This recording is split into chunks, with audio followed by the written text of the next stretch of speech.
Nabalitaan niyo na ba yung kay De Lima? Mm. Oo, si De Lima. Meron siyang mga patutsada kanina, which ewan ko lang, pero ang weird eh. Eto nga, panoorin natin yung ano, yung tungkol kay De Lima. Natawa ako sa mga pinagsasabi niya.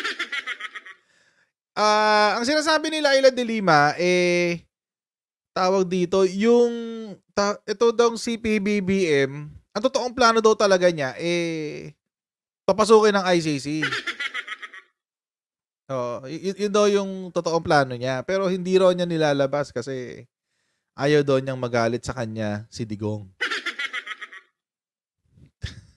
Anyway, panoorin natin to. Ang weird eh. Ang weird ng ano, parang drama nila eh. Hindi ko gets ba't kailangan nilang gumawa ng ganitong klaseng drama. Siguro kasi dahil mag-i-election na, kailangan gumawa na ng ingay. Panoorin natin to. Inihayag ni dating Senador Laila de Lima na maaaring iba ang tunay na saloobin ni Pangulong Ferdinand Marcos Jr. kay dating Pangulong Rodrigo Duterte. Paliwanag ni de Lima na may political consideration si Marcos at iba pang dahilan kaya di siya gaanong nagsasalita ng anumang tungkol sa dating Pangulo. Maybe the president, I may be wrong, maybe President Marcos is just, putting the matter close to his chest. Na iba yung kanyang nagiging public pronouncement na walang jurisdiction at hindi ko hayaan na isa-serve yung warrant of arrest sa kanya. Hindi ko basta-basta isusuko si Duterte kasi nga walang jurisdiction. Dagdag ni de Lima bilang Pangulo ng bansa, gusto rin ni Marcos na may managot sa madugong drug war noong nakaraang administrasyon at hustisya na rin aniya ito sa mga naging biktima. Ayaw lang umano ni PBBM na isapubliko ang kanyang posisyon sa pagbibigay ng hustisya sa mga biktima ng war on drugs ni Duterte dahil sa ilang mga kadahilanan. Naniniwala si de Lima na mag-iiba ang posisyon ni Pangulong Marcos kapag lumabas na ang warrant of arrest para sa dating Pangulo na mula sa International Criminal Court o ICC. Mas magiging malinaw aniya ang tunay na sentimiento ng punong ehekutibo at kanyang administrasyon tungo kay dating Pangulong Duterte. Kaya ngayon, ang weird na. Ang weird nung gustong palabasin ni Laila de Lima. Pananaw ko rin dyan sa possible issuance of warrant of arrest and we're really expecting that it's gonna happen with the issuance of the warrant of arrest. Siguro naman, pag nandyan na yung warrant of arrest, kaya, the lines will be drawn more clearly. The real sentiments of the president and his administration will be already articulated or be evident by their actions. Bago tayo pumunta dyan, as usual, mag-shoutout muna tayo sa Sendwave! Kung kayo po ay nasa US, UK, Canada, Italy, France, Spain, Ireland, and Belgium, may pwede na kayo magpadala ng inyong mga remittances sa Pilipinas gamit po ang Sendwave. Ang gagawin nyo lang ay i-download ang Sendwave app. Kumuha kayo ng account, lagay nyo ba ang account details nyo dyan at pwede na kayo magpadala sa GCash, sa mga bangko at iba't ibang mga pawn shops din. At kapag ginamit nyo ay promo code na Coach Jared sa inyong unang padala, may makakuha pa yung karagdagang $20 free credit.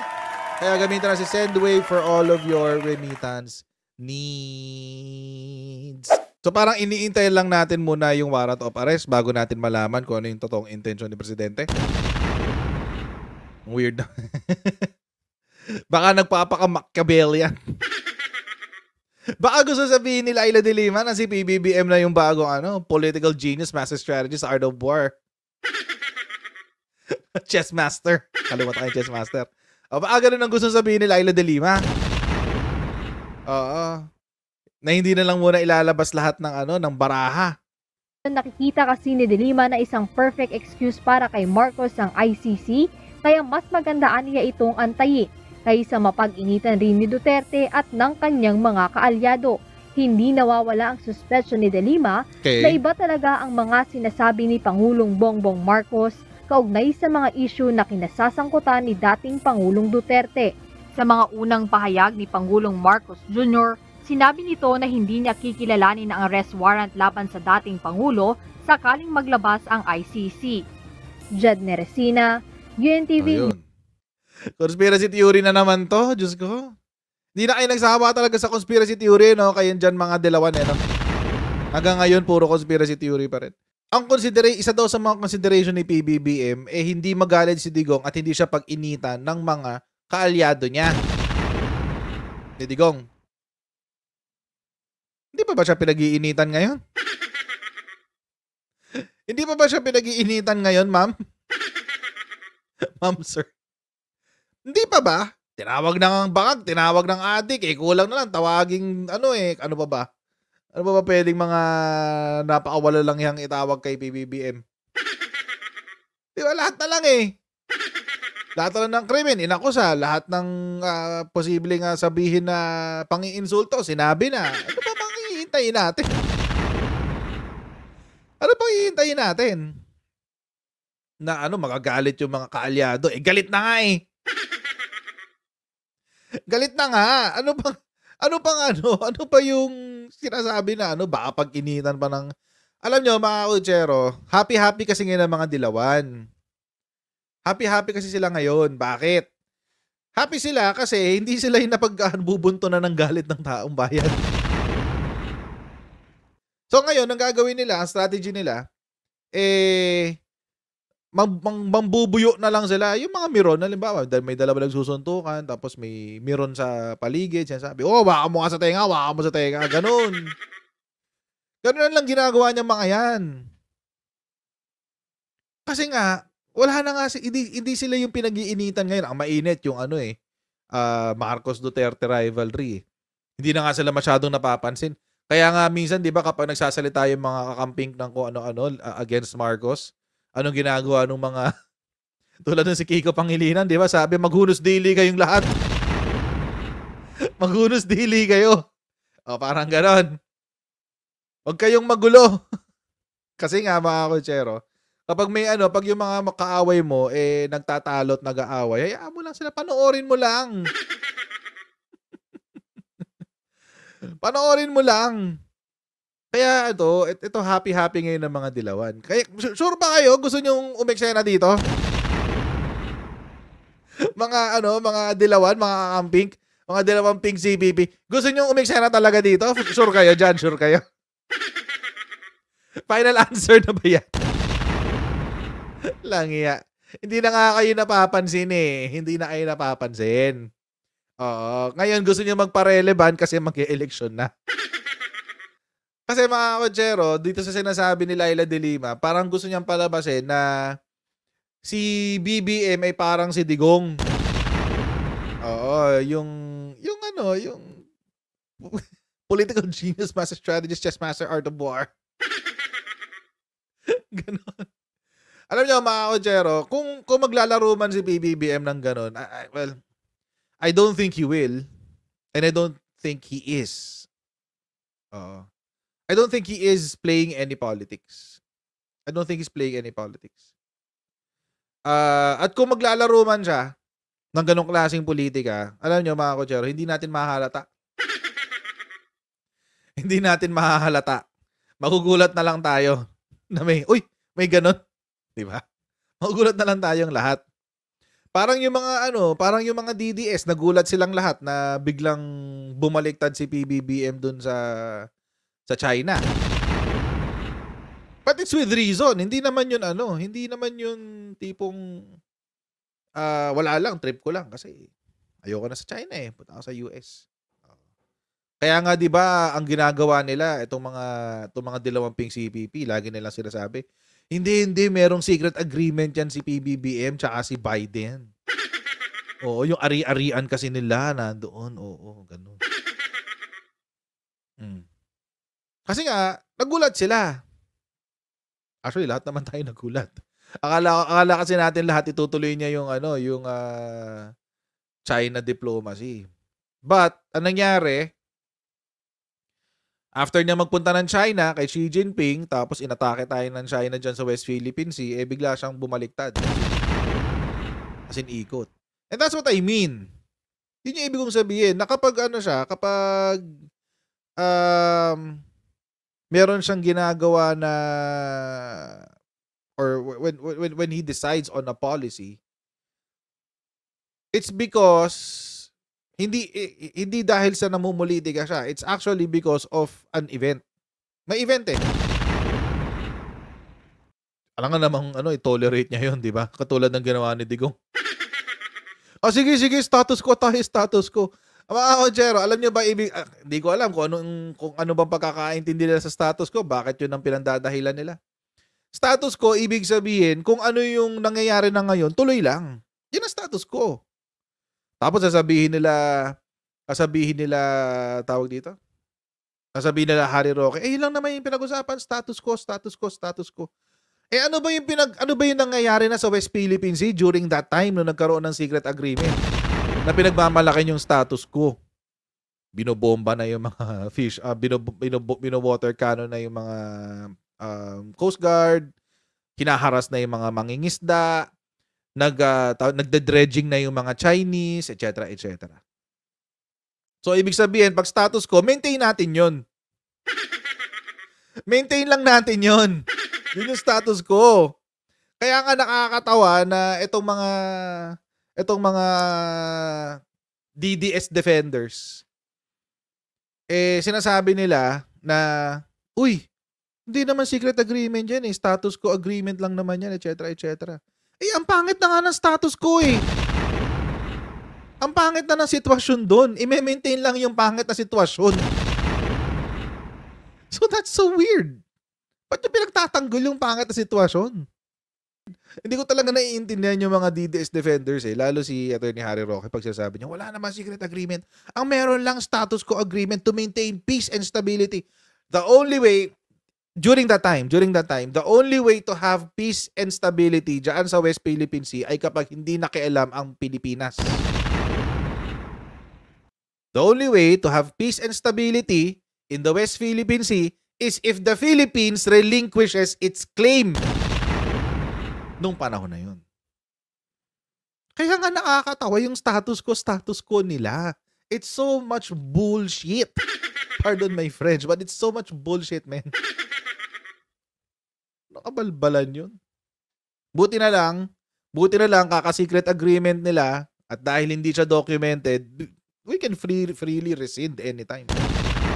Walang ebidensya Parang nagbenta ka ng kotse na walang deed of sale. Ganun lang yun.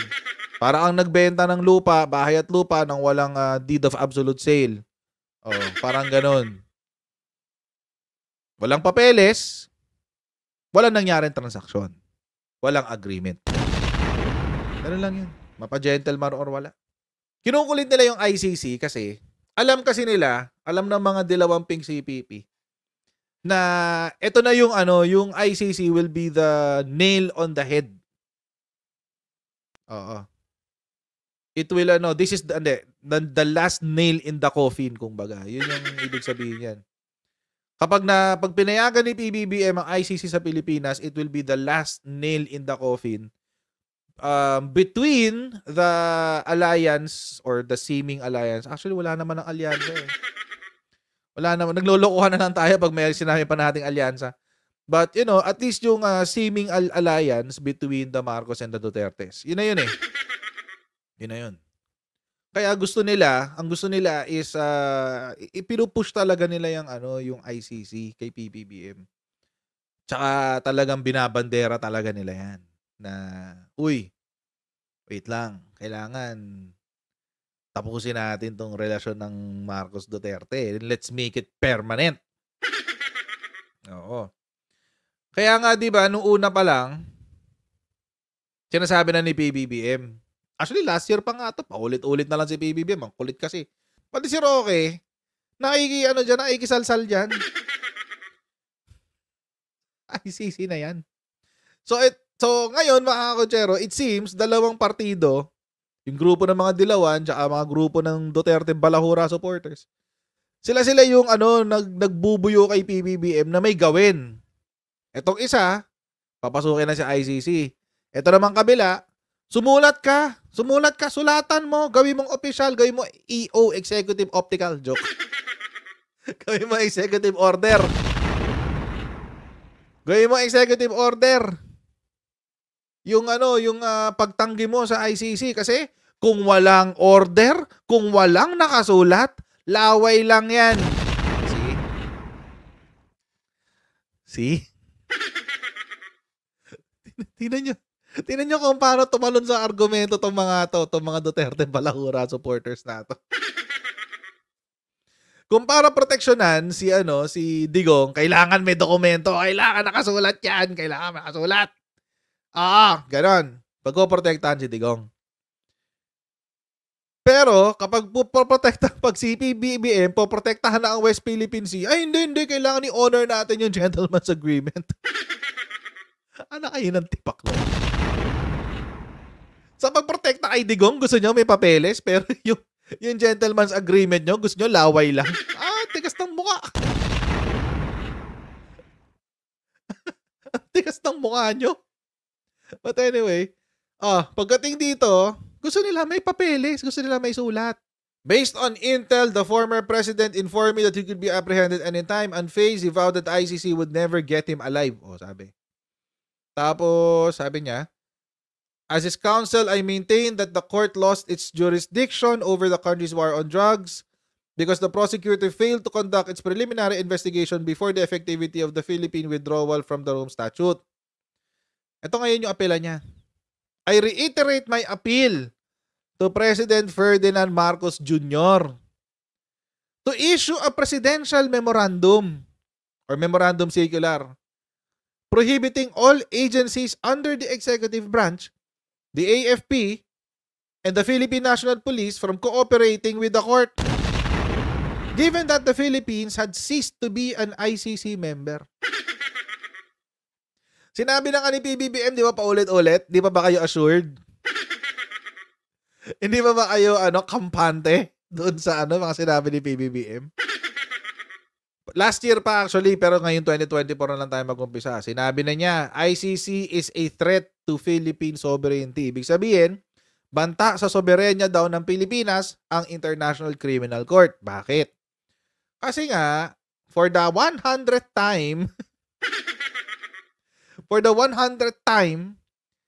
I do not recognize the jurisdiction of the ICC in the Philippines. I consider it as a threat to our sovereignty. Therefore, the Philippine government will not lift a finger to help any investigation that the ICC conducts. Hindi kayo kampante dito? Kasi sinabi ni PBBM na to. Bakit? Kasi laway lang, no? Hindi raw assurance yan kasi laway lang daw. Pero yung gentleman's agreement, gusto nyo hindi nakasulat. Galing-galing. Ang galing-galing. Nakakatuwa kayong lahat. Ibig sabihin, ulitin natin sa mga first time dito sa channel ko. Kasi kapag matagal na kayo dito sa channel ko, malamang sa malamang alam nyo ibig sabihin ng jurisdiction. Jurisdiction, mga kojero, essentially is the power of the court over the cause of action, yung reklamo, and the person, yung inireklamo. So, yung kapangyarihan niya ng korte doon sa kaso at doon sa tao na kinasuhan. Yun yung jurisdiction. Ngayon, anong sinasabi ni PBBM? Ano yan? Wala nga silang jurisdiction sa Pilipinas eh. Kapag pinayagan natin ang ICC sa Pilipinas, para nating pinayagan ang ang banyaga na ang banyaga na mag-astang hukuman dito sa ating bansa. May sarili tayong mga korte. Diba? Kaya dati ko pa rin sinasabi, bakit hindi na lang kayo maghabla sa korte itong mga drug war victims? Maghabla na lang kayo. Kahit civil case lang. Yung mga naging biktima ng war on drugs. Kasi hindi nyo makukuha si Digong sa kriminal, sigurado. Hindi nyo siya hindi siya mapapakulong, sigurado. Mahirap kasi hanapan ng ebidensya yan na magko-connect direkta kay Digong eh. Kaya nila dinala sa ICC. Kasi doon medyo mas I don't know, siguro mas flexible. Hindi ko alam. Baka ganun. Or baka may pabor sa kanila doon. Isabihin, pagdating sa ICC, mas lamang ang panalo nila kaysa sa Pilipinas. Sa Pilipinas kasi mahirap. Tulad noon, halimbawa, kapag yung ginawa ng prosecutor, di ba, karamihan ng kanyang, yung case build-up niya, karamihan galing sa news, galing sa balita ng Pilipinas. Sa Pilipinas, hindi pwede yun. Hearsay lang yun. Chismis lang yun. Kung kailangan mo ng testimonya, ng tao dito, kung gusto mo na ma-convict ang isang tao sa pamamagitan ng isang kwento, kailangan kunin mo yung first-hand witness. Kasi nakita niya, witness talaga siya, first-hand. Hindi yung narinig lang niya kung kani-kanino o nabasa niya sa dyaryo, hindi pwede yun. Eh di ba si Fatou Bensouda, yun yung ginawa niya. Kumuha lang siya ng mga article kay Rappler, kumuha siya ng article kay whoever, ganyan-ganyan. O hearsay lang yun. Eh coach, paano yung complainant? O yun, malamang sa malamang, yung complainant, meron. May judicial affidavit yun. But, again, yung judicial affidavit niya, it should meet, at least, it should meet yung probable cause, the requirement of probable cause. Yung ebidensya na magpapakita sa isang ordinaryong mamamayan, sa isang mamamayan na kahit hindi bihasa sa batas, eh maiisip na agad niya na, uy, baka nga may pagkakamaling naganap o baka may krimen ngang naganap. So baka doon sila nakakita ng probable cause. Kaso nga lang, doon kasi sa report ni Fatou Bensouda, hindi puro balita yung kinuha niya. Parang ginamit niya yung balita to prove yung kwento ng mga complainants. Malabo yun. It opens a Pandora's box. It's still those questions of jurisdiction and sovereignty. See, consistent naman si PBBM ever since. Since last year. Si Roque lang naman yung makulit na nagsasabi na hindi siya consistent. Di ba sinasabi nga ni Roque na bale-balentong daw si PBBM, pero it turns out si Digong pala yung puro balentong. It turns out ganun pala. Ulit-ulit naman siya jurisdiction and sovereignty. Napag-usapan na natin yan kanina. Ito pa, pinaka-latest, last week lang. PH will not serve arrest warrant from ICC versus ex-President Duterte. Swerte nga ni Digong Yung tinatawag niyang bangag-bangag, adik-adik, ayaw siyang ipakulong. Sabi ko nga sa inyo kahapon, kung ako si PBBM di ba? Baka medyo ipupush-push ko na ng konti yan. Medyo pipitik-pitik na ako sa ICC. Konting-konti. Paano? Unti-unti. Yun yung gagawin ko dyan. Kaso hindi Hindi kaya nga tinawag siyang weak ni Laila De Lima. Hindi lang sinama doon sa balita, pero tinawag siyang weak ni Laila De Lima. Sabi, ba't ba ayaw niya kasing harapin si Digong? Ayaw yung kasuhan.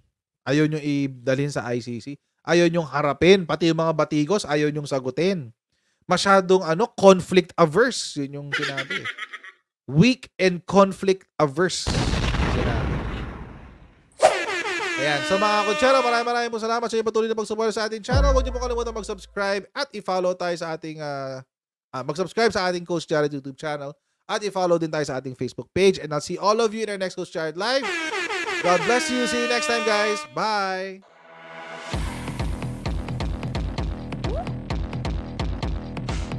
Pag ganun, huwag natin gawing tanga mga Pilipino. Mas maganda kasi nasa lugar ka ng tama kaysa yung pinipilit mo yung pagkakamali.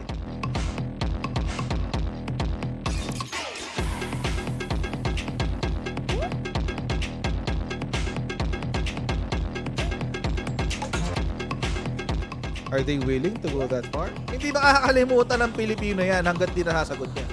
Sino ngayon nagsasabi ng totoo?